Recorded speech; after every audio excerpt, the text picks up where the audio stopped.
Hey, and welcome to the studio. For today's project, I wanted to show you how to make this quick and simple gift using the new Stampin' Up! Gift Card Enclosure, which is in the new 2014-15 annual catalog. So for this project, we're going to take the basic gift card enclosure and we're going to dress it up a bit. This is what it looks like when it comes out of the package. You get 10 in a package and they're made of a heavier grade cardstock than normal. It's a craft cardstock, not quite crumb cake. They're pre-cut and pre-scored and they come with little slits in the center where you could put a gift card or make your own coupon for a dinner or a car wash or a night of babysitting or something. There's room for you to write a sentiment, and then if you wanted to, you could decorate the whole inside of the gift enclosure if you wanted to. So very quick and simple, and I'll show you how to flap it to fold it all closed in just a bit. So for this particular one, I used the new Olive Bloom Designer Series paper stack for 2 of the flaps, and then the other 2 flaps I used the Stampin' Up! Tea lace paper doilies, which conveniently come in just the right size. All you have to do is cut it in half, and those circles fit over the flaps perfectly. So that's a really fun and easy way to add some wow to the project. That stamp is from the Label Something stamp set. I've put a couple of rhinestones on there, and it's closed up with the cotton ribbon, which is another new fantastic thing in the catalog this year. The project we're going to go through step by step today is this one. I've used the Moonlight Designer Series paper stack, also new in this catalog. Features the Lost Lagoon in color, which is new. That's the Tiny Triangles Textured Impressions Embossing folder, another newbie. And I fed it through my Big Shot. I'll show you how. There's that cotton ribbon again. And then the tag is made with scraps from the Moonlight Designer Series paper, and the body of the tag is made with the Hello Honey, and that's another new in color for 2014-2016. The sentiment comes from the Another Thank You set, which is a photo polymer set which we're loving so much, and that's been inked in the Lost Lagoon.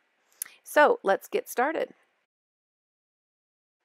Okay, so let's begin with the Big Shot. We're going to add texture to the flaps using the Textured Impressions embossing folder. I'm actually going to swap this one out because I've already gotten one flap embossed, so you can see it here. And the way you emboss is simply fold in the adjacent flaps and then feed your other flap into the embossing folder and put it through the Big Shot.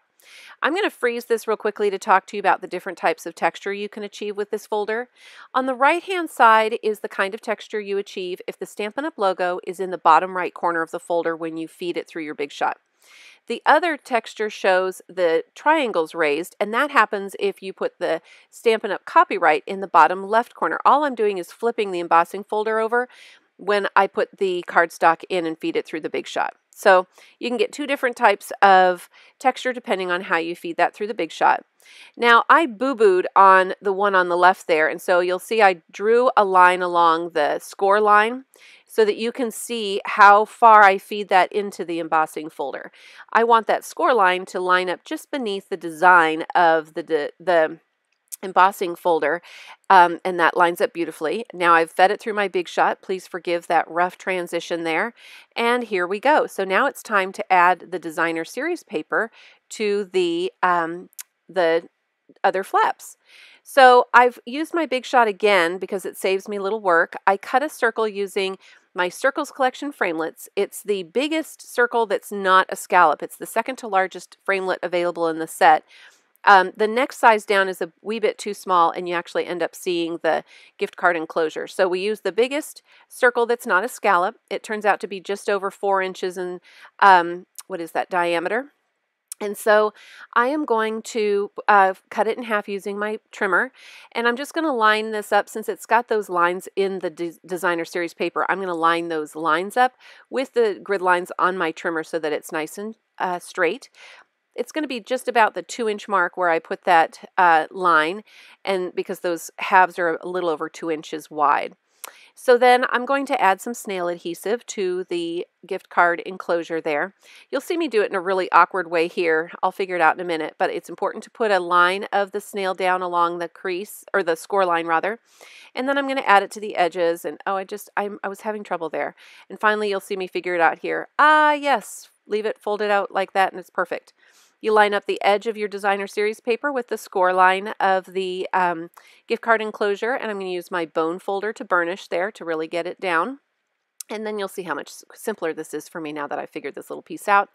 You put a line of the snail along the score line and along the edges of the flap, and then just line up the straight edge of that designer series paper along the score line and burnish it with the bone folder. That'll make sure that it stays down nice and neat. And there we go. So you'll notice I've got a little bit of overage with the designer series paper, and it's really simple to fix with my paper snips.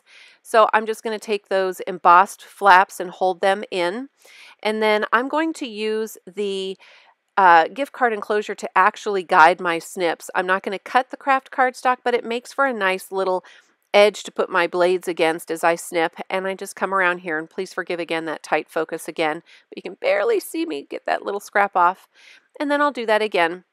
And I just really truly found it to be so much quicker to make the circle with my Circles Collection framelits and adhere those to the gift card enclosure, as opposed to slapping the gift card enclosure over a piece of designer series paper, tracing it, and cutting it all out by hand. That is certainly an option, but this circle really did make things go pretty quickly because I already had my big shot out for the embossing. So we'll get rid of these scraps here, and I will show you how you fold this all together. It's very, very simple. So you start with one flap, and then you just go to the adjacent flap, and you go around adjacent flap to adjacent flap, and when you get to the last one, you just tuck it into the first flap, and there you go.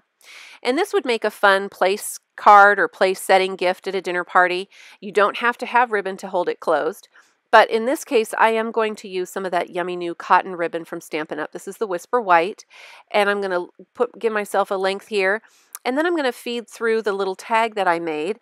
And this tag is, I didn't mention it before, but I used my scallop tag topper punch to make that fun edge at the top, and then I just feed the ribbon through, and you'll see me, it's going to take me a minute here to make my bow. I make them kind of loose to start. Once I get this first little cinch down, I like to hold that nice and tight, but then once I start making the loops of the bow, I like to be kind of loose about it because you can twist them and do what you need to, and this ribbon is very, very nice to work with. It's soft, and there's just enough friction that it doesn't all slip on you. It's lovely, and it's really yummy and soft to hold. So here we go. I'm feeding that second loop through. It's going to look hideous, but don't worry, we'll fix it here in just a second. That topmost loop, I will twist, you'll see, there we go. And then if I just scooch back and forth, just takes a little convincing here, and then I tighten and loosen, and then all of a sudden we have a halfway decent bow. I use my craft and rubber, or my, what are those? Those nice big scissors. I'll plug in the name of those here in just a minute. Those are my fabric scissors. I learned that trick from my mom. Keep the blade nice and sharp, and I just scooch that tag on, and there you go. Now you can mail this in an envelope, and it's so super cute in the envelope. My only suggestion to you is to make sure that the postage is going to be adequate, especially if you have a bow in there. It might be a little thick, so you might need to add extra postage, or you could certainly just hand it as it is. It doesn't need an envelope. So thank you so much for your visit today. If you've got further questions, please see the coordinating blog post, and we'll see you next time. Bye-bye.